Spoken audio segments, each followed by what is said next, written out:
আরে এখানে মাংসগুলো ফেলে দিয়ে যাই। আরে এটা কি তুমি মাংসগুলো ফেলে দিচ্ছ কেন? আরে এগুলো মাংস আমি খেতে পারি না, এজন্য ফেলে দিচ্ছি। আরে তাহলে কি এগুলো আমি বাড়িতে নিয়ে যাবো নাকি? আরে হ্যাঁ, তুই বাড়িতে নিয়ে যা, রান্না করে খা, তার তো আমার কোনো আপত্তি নাই। আরে মোটু তুমি কি বলো? আরে হ্যাঁ, আমি তোমাকে তুলতে সাহায্য করতেছি, তুমি বাড়িতে গিয়ে রান্না করে খাও, তারপর আমরা আসতেছি। আরে এগুলো তো বাড়িতে নিয়ে গেলে আজকে আমার দাদা আমাকে মেরেই ফেলবে। আরে না, তুমি বলবে আমি বাজার থেকে এনেছি। আরে ওকে তো কোনো রকম বোকা বানিয়ে বাড়িতে পাঠিয়ে দিলাম, এবার ও রান্না করবে আর আমরা দুজন মিলে যা খাবো। তাড়াতাড়ি চল আমরা বাড়িতে যাই।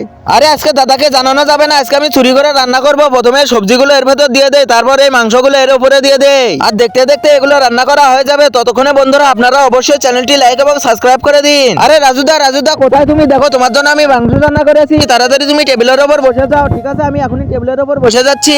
আরে তুমি কোথায় গেলে? আরে ঠিক আছে, আমি একাই খা। তার আগে বন্ধুরা তোমরা যদি এই ফটোটিকে ভালোবেসে থাকো অবশ্যই চ্যানেলটি লাইক এবং সাবস্ক্রাইব করে দিবে। আরে মাংসগুলো তো অনেক স্বাদ হয়েছে, এবার আমি একাই খাই। আরে তোমাকে একাই খেতে হবে না, দেখো তোমার মাংস আমরা নিতে এসেছি, এগুলো তো আমারই মাংস তাই না? তোমাকে বোকা বানিয়ে আমরা রান্না করে নিয়েছি। আরে দাদা তাড়াতাড়ি আয়, দেখ আমার মাংসগুলো কেড়ে নিয়ে যাচ্ছে। আরে শালা তোরা দুজন আমার বোনের মাংস কেন নিয়ে যাচ্ছিস? আরে ও নিয়ে যাচ্ছে, আমি এখান থেকে পালিয়ে যাই। আরে ভাই আমি এখান থেকে পালিয়ে যাই, তোমার মাংস তোমার এখানে রেখে দিলাম। আরে শুধু রেখে দিলে হবে না, আরে বোন তুই এখানে ওর সামনে খেয়ে ফেল, দেখি ও কিভাবে দেখতে থাকে।